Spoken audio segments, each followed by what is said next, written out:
Andrew Gold has enjoyed a unique career as a singer, songwriter, producer, engineer and musician, and has had some great hits. Thank you for being a friend and lonely boy. Andrew, nice to see you again. Nice to see you again. So what's Andrew Gold doing with his life now? I am about to start rehearsing for some European dates, and trying in general to get out and tour a lot more than I used to.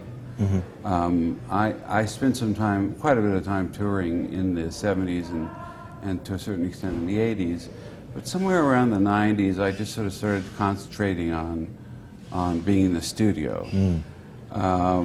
And I did a lot of good recordings and stuff, but whenever I play live, even if it's in a just for fun little bar band, just to play some, have some drinks and just have a pub sort of nice night, I miss it so much, just playing with other people, because I generally tend to play a lot of the things myself when I'm recording, and it's just so much fun to play with other people, and to the audience reaction, and to just sort of be not worrying about is the EQ okay and my headphones and blah blah blah. Just I'm playing my guitar and being up there. I have dreams about it, and so I decided that I really should do something about it and not just think about it. So I'm starting off in Europe. I've got a Japanese thing that I'm working on, and then I'll be playing in the States, going back to England, and hopefully this is just in the works at the very beginning of the ideas popped up to Graham Gouldman, who I was in a band with for years, with Wax of 10cc. Yep. Yeah, and we had a band called Wax, and we did a little bit of touring. Now he's touring quite a bit with a sort of toned down or slimmed down version of 10cc. In fact, he's the only actual member of 10cc, so it's just 10c. So it's a smaller powered version. Yes, but 5cc. Yeah, 5cc. He really does well.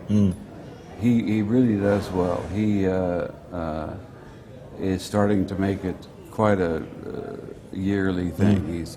So we had the idea of playing together using basically the same band, including Graham being in my band and me being in his band. Wow.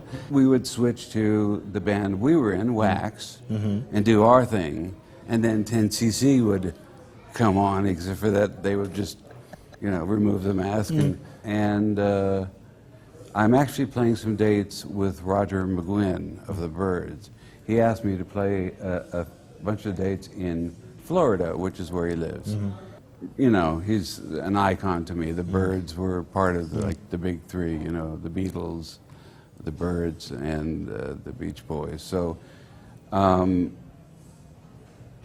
although I wish it was a full Byrds reunion, still, to play with Roger would be a great thrill to me. How did you find the days, though, when you had those two monster hits, Lonely Boy and Thank You for Being a Friend? I mean, they were just, they still are such huge hits. So how did that change your life? Oh, there was quite a bit of, little memories I have of, like, hearing myself on the radio for the first time and sort of pulling off the freeway to just be in awe that I was actually on the radio. I mean, I was amazed. And I was playing with Linda Ronstadt at the time as well. And I remember they played You're No Good, in which I play pretty much everything. That's right. The guitar solo and the keyboards and the drums. And the DJ came on and said, that was the new song from Linda Ronstadt, fantastic. And I'm just reading here in the liner notes that some guy named Andrew Gold played most of the things on this thing. And it says here he played that wonderful guitar solo and everything. And I could not believe it. Wow. That was even before anything had been, I had any of my own songs out. So I was absolutely, what's the word? The Blown English out. word. Yeah, Yeah. when I was blown away anyway.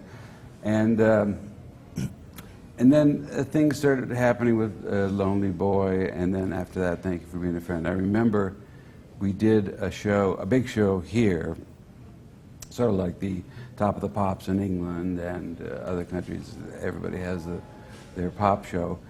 And it was called the Midnight Special. It had Wolfman Jack and guest hosts, compares for the evening. And I remember mine was Lou Rawls. Lady Love. Hey, baby. He was like that. Lady Love. It was a bit of a... It's a very sexy song, isn't it, that one? Which one? Lady Love. Oh, Lady Love, yeah. Yeah. He was a bit of a thing. I'll tell you about him. He's, he's got some issues. In any case, he came out and introduced me as Andy Gold. Andy Gold. Let's see, well, you've seen him everywhere, right? On all the album covers. So let's see Andy Gold, see what they said about him, see what they saw in him. He meant something else, Yep. but he was trying to ad-lib, and I was just going to shoot me now. Anyway, we played, and it actually was a really good performance, and it was mixed by our recording DJ. So the guy who actually did the record mixed it. So it sounded great, and we had the same people that played on the record, and it was really quite an electrifying performance by the whole band.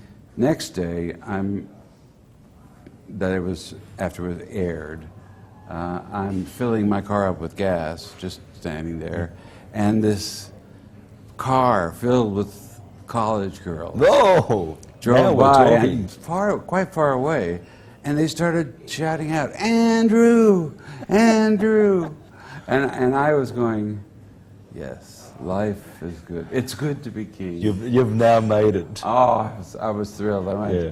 Beatlemania is mine at last. So it was really fun for me. I'm with Andrew Gold and more of Andrew shortly.